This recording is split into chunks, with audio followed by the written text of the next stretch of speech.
Assalamu alaikum. Continuing with the series of data structures, today we are going to cover lecture number 5.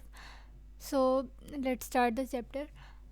सबसे पहले आपके पास बात हो रही है यहाँ पे कि हमने प्रीवियस चैप्टर में क्या डिस्कस किया था. अब फॉर एग्जांपल हम देख रहे थे कि जोसेफस प्रॉब्लम जो है वो हम डेली लाइफ में भी हम उसको कैसे जो है वो इम्प्लीमेंट कर सकते हैं डिफरेंट प्रॉब्लम्स को जो है वो सॉर्ट आउट करने के लिए. ठीक है, उसके लिए हमने क्या किया था, क्योंकि वो हम सर्कुलर लिंक लिस्ट के पॉइंट ऑफ व्यू से देख रहे थे, तो हमने एक हेडर फाइल ऐड की थी C list dot C P P. ठीक है, dot C P P extension जो होती है वो इम्प्लीमेंटेशन को डील कर रही होती है, और डॉट एज फाइल अगर एक्सटेंशन है उसकी तो वो हेडर फाइल होती है, उसमें मेन फंक्शंस वगैरह जो हैं वो बस डिक्लेयर किए होते हैं. ठीक है, और उसके अलावा सी लिस्ट है वो सर्कुलर लिस्ट थी.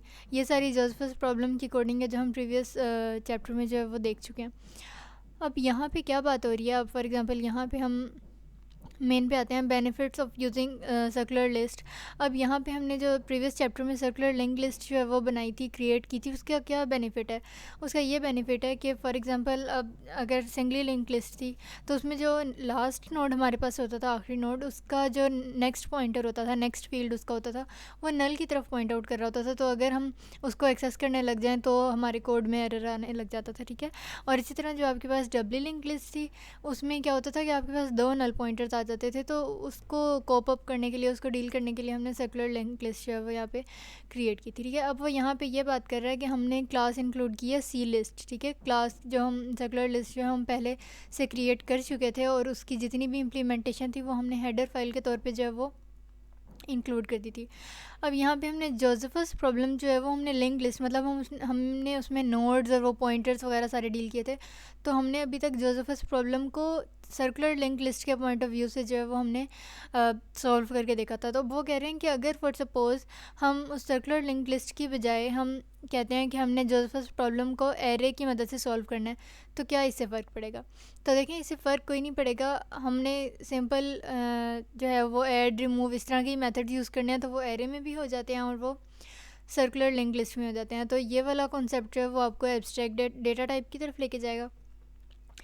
एब्स्ट्रैक्ट डेटा टाइप, अब सबसे पहले तो डेटा टाइप क्या है. डेटा टाइप हम बहुत सारी जो हैं वो CS201 में भी और इस कोर्स में भी पढ़ चुके हैं, लाइक इंट, फ्लोट, चार, और इसी तरह से जितनी भी आपके पास ये डेटा टाइप्स हैं, ये बेसिकली डेटा टाइप्स हो गई. अब एब्स्ट्रैक्ट डेटा टाइप्स क्या हैं. एब्स्ट्रैक्ट डेटा टाइप्स कोई भी ऐसा कॉन्सेप्ट जो डिफरेंट डेटा टाइप्स के लिए इकट्ठा यूज़ किया जा सके, मतलब एक कॉन्सेप्ट हो जो कोई भी डेटा टाइप उसमें आए वो वैलिड हो. ठीक है, अब यहाँ पे हम जब एब्स्ट्रैक्ट डेटा टाइप का वर्ड यूज़ करते हैं तो देखें कि the abstract data type refers to the basic mathematical concept that defines the data type.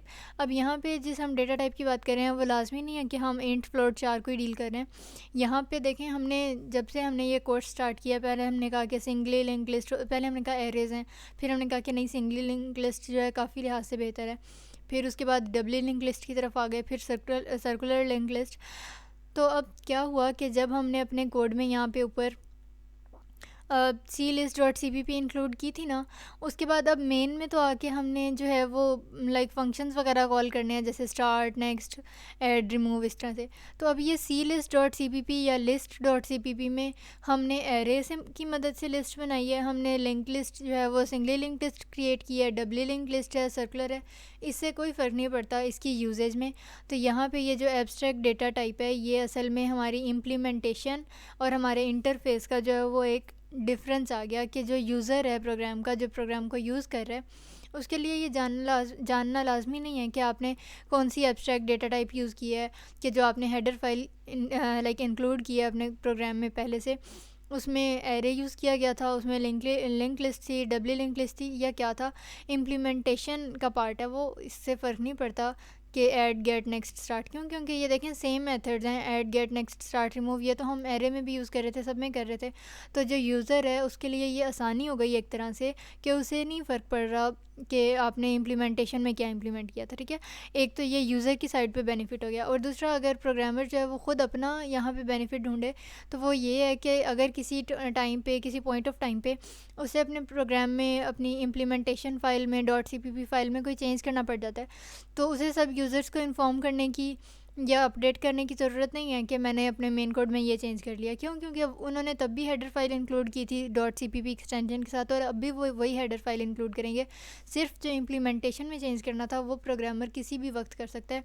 तो ये इम्प्लीमेंटेशन की जो कि हेडर फाइल में इनकैप्सुलेट हुआ है, छुपा हुआ है, हाइड हुआ है, और इंटरफेस की जो कि मेन जो आपका यूज़र है वो यूज़ कर रहा है, इन दोनों की सेपरेशन हो गई। तो एक जो है वो दूसरे पे पूरा डिपेंड नहीं कर रही, ठीक है।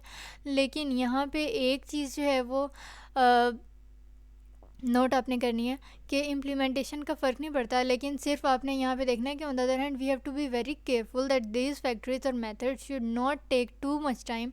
कि अब एक यूज़र है वो प्रोग्राम रन कर रहा है, उसका आंसर आ रहा है, तो उसे नहीं फ़र्क पड़ा कि इम्प्लीमेंटेशन क्या हुई है। लेकिन कोई ऐसा केस अगर बनता है कि वो प्रोग्राम रन ही नहीं हो रहा या वो कंपाइल होने में बहुत ज़्यादा टाइम लगा रहा है, हाँ, तो फिर यूज़र को टेंशन होगी या वो इस बारे में कंसर्न शो कर सकता है कि अब पता नहीं प्रोग्रामर ने इसमें कौन सी जो है वो इम्प्लीमेंटेशन यूज़ किया एंड ऑल दैट, ठीक है। तो ये एब्स्ट्रैक्ट डेटा टाइप्स हैं जो इंटरफेस को इम्प्लीमेंटेशन से अलग करती हैं, और मतलब फ़र्क नहीं पड़ता कि इनमें से कौन सी यूज़ हो रही है, वो एक इंटरनल इम्प्लीमेंटेशन का पार्ट हो जाता है, ठीक है। And it can be done without affecting the users जो हैं वो अफेक्ट नहीं होते और आप इजीली चेंज कर सकते हैं। अच्छा, अब स्टैक्स की बात आ गई। स्टैक की पहले तो ये एमसीक्यू के पॉइंट ऑफ व्यू से आ जाती है। Stack is a collection of elements arranged in a linear order. Linear order मतलब किसी सिंगल लाइन में जो है वो लीनियर शेप में जो है आपके पास स्टैक में एलिमेंट्स जो है वो अरेंज्ड होंगे, ठीक है। अब फॉर एग्जांपल यहाँ पे जैसे वो अक्सर आपने रेस्टोरेंट्स या होटल्स में देखा होगा, वहाँ पे क्या होता है कि प्लेट्स अरेंज्ड होती हैं, और हर कोई जो है वो आके अगर फॉर एग्जांपल एक एक प्लेट ऊपर रख रहा है, और फॉर एग्जांपल आपने नीचे से ऊपर तक अगर प्लेट्स की जो है वो हीप क्रिएट की है, तो हम जब प्लेट उठाएंगे, जब वापस उठाने लगेंगे, तो हम ये तो नहीं कहेंगे ना कि सबसे पहले जो प्लेट रखी थी उसी को उठाना है। नो, जो आपके पास सबसे टॉप पे जो आखिर में प्लेट रखी गई होगी, हम उसको जो है वो उठाएंगे। तो यहाँ पे ये कॉन्सेप्ट आ जाता है कि जो स्टैक है वो लीफो स्ट्रक्चर को फॉलो करता है, that is last in first out. Well, वो चैप्टर के मिडवे में हम वो जब आएगा तो हम उसको देख लेंगे।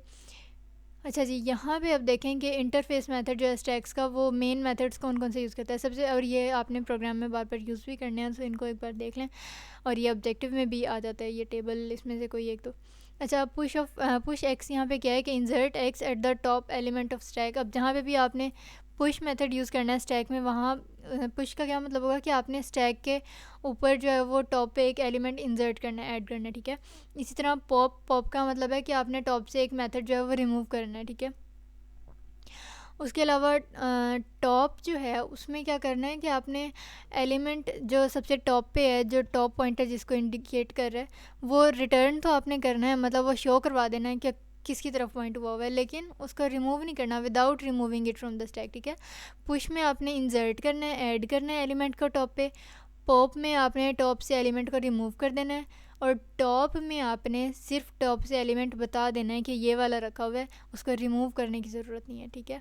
सो यहाँ पे होटल के किचन की वही एग्जांपल जैसा कि मैंने अभी मेंशन किया कि स्टैक ऑफ प्लेट्स जो है वो कैसे मेंशनड होता है। और यहाँ पे देखें कि टॉप पे पहले ये फॉर एग्जांपल स्टैक खाली था, फिर आपने एक एलिमेंट पुश का मतलब था इंसर्ट, आपने टॉप पे 2 ऐड कर दिया, तो वो टॉप अब इसकी तरफ पॉइंट आउट कर रहा है। फिर दोबारा आपने अगला एलिमेंट 5 पुश किया, तो अब यहाँ पे मेथड गौर करें कि 2 जो था लास्ट जो पहले आया था वो नीचे रह गया। अब अगला एलिमेंट आपने 5 ऐड किया तो ये 2 के ऊपर चला गया, ठीक है। और अब टॉप पहले 2 की तरफ था ना, अब वो 5 की तरफ चला गया। इसी तरह जब आपने पुश 7 किया तो 5 के ऊपर जो है वो 7 रखा गया, और टॉप पहले 5 को पॉइंट आउट कर रहा था, अब वो टॉप जो है वो 5 की बजाय 7 को कर रहा है। इसी तरह 1 किया तो 1 हो गया। अब जब पॉप की बारी आई, रिमूव करने की बारी आई, तो सबसे पहले लास्ट इन मतलब सबसे आखिर में कौन आपके स्टैक में अंदर गया था, लास्ट इन कौन था, 1। तो जब हमने पॉप किया तो सबसे पहले कौन निकलेगा, 1। इसका मतलब है कि लास्ट इन फर्स्ट आउट के जो सबसे पहले अंदर गया था वो जब निकलने की बारी आएगी, रिमूव होने की, पॉप होने की बारी आएगी, तो सबसे पहले वो रिमूव होगा, ठीक है। उसके बाद अब फॉर एग्जांपल यहाँ पे जब आपने पुश 21 किया, तो अब पुश क्या था, अगेन आपने इंसर्ट किया, तो 7 के ऊपर जो है वो अगला एलिमेंट रखा गया 21। अब जब आपने पॉप 21 किया तो ये रिमूव हो गया। तो इसका मतलब क्या है कि जब हम ऐड करते जाएंगे तो टॉप अगले से अगले जो नया पॉइंटर होगा उसकी तरफ पॉइंट करता जाएगा, और जब हम पॉप करेंगे, रिमूव करते जाएंगे, तो वो टॉप नीचे आता जाएगा कि उससे पिछले एलिमेंट की तरफ जो कि रिमूव हो चुका है, ठीक है। So that was all about today. और नेक्स्ट जो है वो हम पार्ट में stack implementation using array discuss करेंगे। इसमें कोई भी क्यूरी रह गई हो तो you can drop a comment, and if you are new to my channel then don't forget to subscribe and hit the bell icon. Thank you.